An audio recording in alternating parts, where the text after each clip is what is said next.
प्रणाम। जय Jinendra. The Jain foundation के तहत शुरू हुए जैन मुनि में आप सभी का स्वागत है। आज हमारी मुलाकात एक, दो या तीन नहीं बल्कि चार मुमुक्षु, और आपको जान के आश्चर्य होगा कि ये चारों मुमुक्षु एक ही परिवार से, एक पूरा परिवार प्रभु वीर के मार्ग पर संयम अंगीकार करने की ओर तत्पर है। तो आज हमारी मुलाकात वार्तालाप विद दीक्षार्थी में इस परिवार से होगी।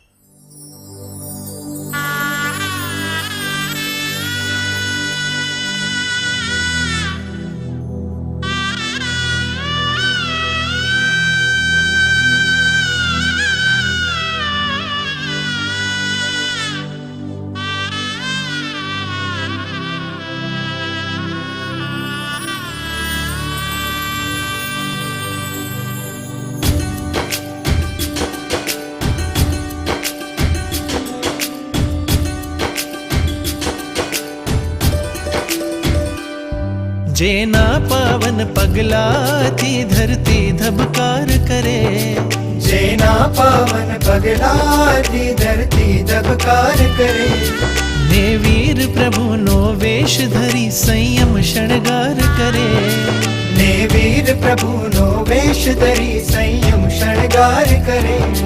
देवो पर साधु जीवन नो जय जयकार करे, जय जयकार करे, जय जयकार करे, जय जयकार करे।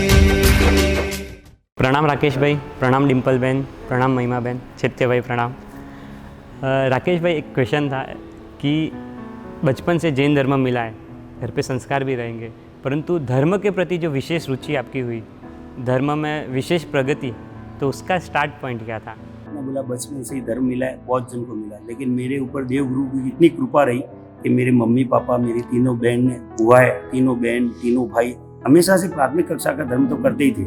लेकिन मेरी जब शादी हुई और उसके बाद में जब मैं भिवंडी में आया ना, तब वहाँ पहला ही चातुर्मास आचार्य भगवान युवा हृदय सम्राट हेमरत्न सूर्य श्री मान साहब का होने जा रहा था। उनकी जिन वाणी के लिए मुझे मेरे परिवार से प्रेरित किया कि आप जाओ और सुनो उधर, और वो जिन वाणी का रंग ऐसा लगा ना दिन ब दिन अभी वो प्राथमिक कक्षा से आगे बढ़ते आराधना में जीवन कब बन गया वो मालूम ही नहीं पड़ा। बराबर। और फिर आप देख रहे हो कि जैसी प्रकृति होती गई आज इस पद तक हम पहुंचे। तो उसके ऊपर सबसे ज्यादा देव गुरु की कृपा के साथ साथ में परिवार का साथ और परिवार में मिले संस्कार का सबसे बड़ा योगदान है जी। और उसके बाद में आचार्य भगवान का जो जिन वाणी का जो एक लगनी लग गई ऐसा समझ लो ना, वो बहुत बड़ा प्रभाव है जी। जैसे इन्होंने बताया कि धर्म के संस्कार बचपन से घर में थे, परंतु जिन वाणी, परमात्मा की वाणी, वो जब मिली उनको, वहाँ से धर्म में विशेष प्रगति हुई।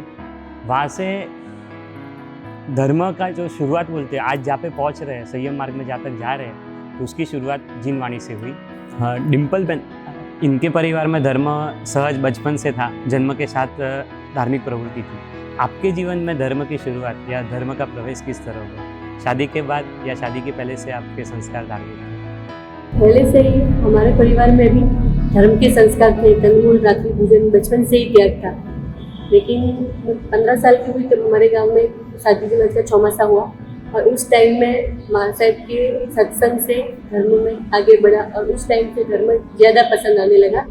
और फिर हमारे गाँव में चातुर्मास होते रहे और धर्म में भावना आगे बढ़ती रही और संयम लेने की भी भावना हुई। आपको दीक्षा की भावना 15 साल की एज से थी। हाँ। तो फिर शादी का कैसे निर्णय लिया? बस उस टाइम में दीक्षा ज़्यादा नहीं होती थी, तो माता पिता ने आज्ञा नहीं दी, और थोड़ा पुरुषार्थ में भी कमी थी जी, और पुण्य की भी कमी। जी। उस टाइम में दीक्षा मतलब की अनुकूलता नहीं हुई जी। शादी हुई। मात्र राकेश भाई ही नहीं, श्राविका जो उन्हें मिले, डिम्पल बहन, उनके जीवन में भी 15 साल की एज से दीक्षा की भावना थी, और वो भावना आज जाके सफल हो रही है। राकेश भाई, परिवार में 4 मेंबर होते हैं, तो चारों के सोच विचार अलग होते हैं, चारों के खुद के डिसीजंस अलग होते हैं। आप चारों को वैराग्य हुआ, दीक्षा के पद पे जाते हो, तो सबसे पहले किसे वैराग्य की भावना हुई, या किसकी दीक्षा के लिए, मतलब बोलते हैं ना, ट्रेनिंग या दीक्षा के पद पर जाने की अनुमति किसके लिए आपने ऐसे सोचा था चारों में से? राहुल भाई, आपने जो पूछा कि सबसे पहले आपको किसको विचारा है चारों में से, परिवार में से, तो ये जो परिवार पूरा साथ में निकल रहा है, ये सबसे बड़ी बात तो पुण्य की है। पुण्य के योग से ये हो सकता है। पुरुषार्थ किसी का कम ज्यादा भी हो सकता है। अब लेकिन हमारा भावना थी कि हम चारित्र ले, जैसे श्राविका की थी, और मेरी भी भावना थी धर्म करने की, लेकिन संयम लेने की नहीं थी। जी। जब उसके बाद में ऐसा हुआ कि पहली महिमा हुई तो कि महिमा को अपन अपने पुत्र या पुत्री को एक शासन को सौंपेंगे। फिर श्राविका ने बोला कि नहीं, इसकी पहले एजुकेशन पूरी होने दो, एजुकेशन के बाद में इसको जो लाइफ देनी है वो अपने आप से निर्णय करेगी। तब तक फिर चैत्य कुमार हमारे परिवार में आने के लिए तैयार थे, तो हमने ऐसा सोचा कि ये जो भी रत्ना है ये इसको तो देनी ही देनी है। जी। फिर इसकी आया और इसका पूर्व की आराधना लेके आया, इसकी पूरी समझो ना क्रियाओं पे हमने ध्यान रखा, दृष्टि रखी कि भाई ये क्या करता है, इसको क्या पसंद है, क्या पसंद नहीं है, अगर इसको धर्म पसंद आता है नहीं आता है, ये सब देखते रहे हम। फिर ये इसने 2.5 साल से गर्म पानी, चौबियार वगैरह सब ये करते ही गया। जी। गुरु महाराज के पास भी रहा, शत्रुंजय की 99 यात्रा में भी 60 दिन रहा, वहाँ 45 यात्रा भी की 5.5 साल में। जी। तब हमको लगा कि नहीं, ये पूर्व भव में कुछ आराधना करके ले गए आए और एकदम मजबूत है ये पंथ पे जाने के लिए। लेकिन हमारे चारों में से सबसे पहले हमारी जो भावना थी कि दीक्षा जिसको देनी है वो महिमा को देनी है, और महिमा सबसे पहले गुरुकुल में रहने गई और उसने उसका भाव दृढ़ किया, और उसके बाद में वो हमारे लिए रुकी, साल भर हमारे लिए इंतजार किया। तो ऐसे आप बोल सकते हैं कि सबसे पहले किसको भाव हुआ या किसकी दीक्षा थी, वो सबसे पहले महिमा बहन थी। की थी। उसके बाद में पूरा परिवार तैयार हुआ जी। सहयोग के साथ में। आज ये और देव गुरु की कृपा से हम पूरा परिवार निकलने जा रहे हैं। जी। तो इस तरह चारों में से सबसे पहले वैराग्य या सबसे पहले दीक्षा की भावना महिमा बहन को आपको देने की थी। मुझे जितना पता है, मैं पर्सनली भी जानता हूँ कि मेरे रिलेशन में होते हैं, महिमा बहन का जब जन्म हुआ था तो उस समय भी कुछ विशेष घटना हुई थी। आप चाहो तो वो शेयर कर सकते हो। डिम्पल बहन, आपसे जानना चाहूँगा। जब महिमा बहन गर्भ में आई तो हमको भी पता नहीं था कि मतलब एक आश्चर्यकारी घटना घटने वाली है। जब इसका जन्म हुआ तो 3 लड़कियां साथ में हुई और डॉक्टर ने बोला 2 मतलब इसमें से एक नहीं बचेगी, उसका चांसेस कम है बचने का। तो फिर वो 15 दिन 17 दिन के बाद 2 ऑफ हो गई और महिमा बहन एकदम बराबर थे। तो अभी हमको ऐसा लग रहा है कि शायद ये संयम लेने के लिए ही इनका जन्म था, इसके लिए डॉक्टर को मना करने के बाद भी ये बच गई और वो दोनों ऑफ हो गई। महिमा बहन का जो जन्म था वो ही एक आश्चर्यकारी घटना के साथ था। जैसे उन्होंने बताया कि ट्रिपलेट्स हुए थे और जिनके बचने के चांसेस बहुत कम थे। डॉक्टर ने कहा था कि जो वीक है वो बचे, बाकी 2 नहीं रहे, और उसी के द्वारा उनको ऐसा लगा कि बच्चे तो इन्हें संयम के मार्ग पर भेजना है, और आज वो संयम के मार्ग पे पूरा परिवार एक साथ में जा रहा है। महिमा बहन, आपसे क्वेश्चन है कि आपने बीकॉम किया है, कॉलेज किए, मुंबई की लाइफ देखी है, आपने इस साइड के जो युवान अवस्था रहती है उसमें सब कुछ देखा है इस साइड का, और फिर अचानक आपके अंदर चेंज, टर्निंग पॉइंट आपके जीवन में कैसे आया? कॉलेज में पढ़ते थे ना, तब इच्छा नहीं थी दीक्षा लेने की। धर्म के संस्कार तो बचपन से ही मिले थे, रात्रि भोजन का उसका, बट हाँ हो जाती थी कभी कभी, बट दीक्षा लेनी है ऐसा बिल्कुल था नहीं। कॉलेज में पढ़ते थे ना तो 1-2-3 फ्रेंड्स ने दीक्षा भी ली, देखी थी उनकी दीक्षा, बट वो मंडप में कैसा बहुत अच्छी है, ले रहे, बाहर आके जिसको लेनी है लोग, ऐसे कॉलेज ड्रॉप करके दीक्षा कौन लेता है ऐसा। तो पूरी स्टडीज़ कंप्लीट की, फिर भाई मार सबको मिलने तो हम 1 ईयर में एक बार तो जाते ही थे दिल्ली। वो कुछ बोलते नहीं थे, बाधा भी नहीं देते थे कभी, बट उस टाइम मैं गई तो उन्होंने मुझे सिर्फ इतना ही बोला था कि अगर ये लाइफ तूने 20 ईयर्स देखी है ना तो एटलीस्ट 20 डेज तो तू वो लाइफ देख सकती है। तो मैंने बोला यार 20 डेज भी कौन जाएगा, तो उन्होंने तो बोल दिया एक बार, बट वो बोलते ना एक लाइन, एक सेंटेंस माइंड में फिट हो जाता है। कुछ भी करते हैं तो वो एक लाइन याद आती थी कि यार 20 डेज की तो बात की, और फ्रेंड ने भी दीक्षा ली है, मिलने भी नहीं गए तो चले जाते एक बार मिलने। तो ऐसे ही मन बना लिया और गए मिलने।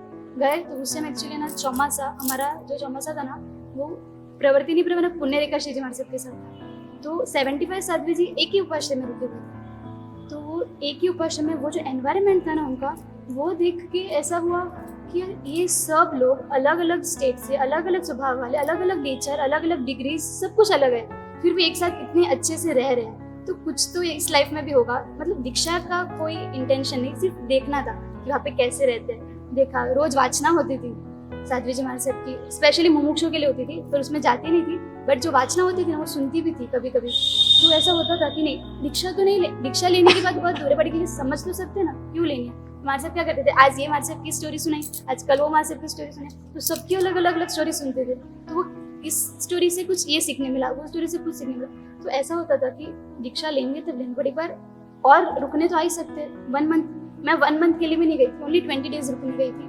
1 मंथ रुक के आई, फिर ऐसा हुआ कि यार वहाँ जाके वापस कुछ स्टडी स्टार्ट कर ली तो रुकने आने का नहीं होगा। तो फिर सोचा कि 1 मंथ रुके, तो नेक्स्ट बार आने का सोचेंगे कि आना है। पर उस दिन एक खाली सोच लिया था कि एक बार ये चीज़ के लिए ट्राई तो करना है। बस फिर वो ट्राई मुझे यहाँ तक लेके आया। पता नहीं था भाव होंगे कि नहीं होंगे, वो नहीं पता था, पर बोलते ना एक वो श्रद्धा रखी भगवान पे कि अगर उन्होंने एक चांस मुझे यहाँ लाने तक बढ़ाया ना तो शायद आगे तक बढ़ा सकते हैं। कि वो श्रद्धा मुझे यहाँ तक लेके आई है। वो एक स्टेप लिया मैंने तो भगवान ने यहाँ तक पहुँचा दिया।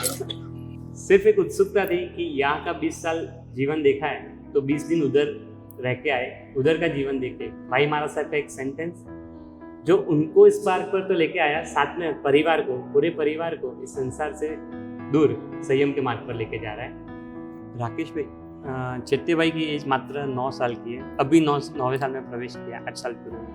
तो कहीं ना कहीं छोटी सी एज में आप उनके लिए इतना बड़ा डिसीजन ले रहे हो, तो आपको ऐसा नहीं लगता कि थोड़ी जल्दी है, थोड़ा बड़ा हो जाता है शायद 15, 16, 17 साल का, और फिर उनकी इच्छा पूर्वक या उनके अनुसार डिसीजन लेते तो ज़्यादा बेटर रहता? राहुल भाई, आपने बोला कि 8-9 साल की उम्र में आप दे रहे हो, थोड़ी जल्दी नहीं है, लेकिन मैं प्रोफेशन के माध्यम से जब तक सुना है कि 8-9 साल की उम्र में दीक्षा लेनी चाहिए, उसके बाद में बड़े होने के बाद में कितनों ने ली, अपने पास रिजल्ट है। और ऐसे मैं ऐसे ही नहीं दे रहा हूँ इनको, इनकी परिणति देख के मैंने 8-9 साल में जो देखा है, इनकी जो आराधना, इनकी आचरण से देखा, फिर उसके बाद में मैंने निर्णय लिया कि ये नहीं, वाकई उसके लायक है। गुरु महाराज के पास में भी रह के आया जी, फिर जाके हमने मन बनाया और फिर उन्होंने इसको इस पद के लिए तैयार किया जी। तो एक क्वेश्चन ये भी है कि बचपन से इनको संस्कार जो रहेंगे वो इस तरह से दिए रहेंगे, पूर्व भाव की साधना भले रहेगी, कुछ ना कुछ पुण्य भी रहेगा उनका, परंतु जो संस्कार आपने उनको दिए हैं, मम्मी पापा दोनों से ये क्वेश्चन है, तो वो किस तरह इनके संस्कारों की काळजी, उनके धर्म के संस्कार बढ़े, तो उसमें आपने क्या विशेष किया वो जानना है। ये जब बचपन में पेट में था तभी से ऐसा भाव रखा था कि हम अपना कोशिश करेंगे कि इसको जो भगवान ने बोला है कि 8 साल की उम्र में दीक्षा लेनी चाहिए, तो ये पेट में से तभी से ऐसी भावना भाई थी कि ये जीव 8 साल की उम्र में दीक्षा ले। और जब ये बचपन से इसको गर्म पानी पिलाया, कच्चा पानी नहीं पिलाया, 2.5 साल की उम्र से उसको रात्रि भोजन का त्याग कराया, 5.5 साल का था तभी मैं नवानु करने गई तो इसने 45 यात्रा की, 8म 14 रोज एकाशना व्यासना करके आज तक की उसमें 130 एकाशना व्यासना हो गई इसके। तो इसकी सब आराधना भी ऐसी थी।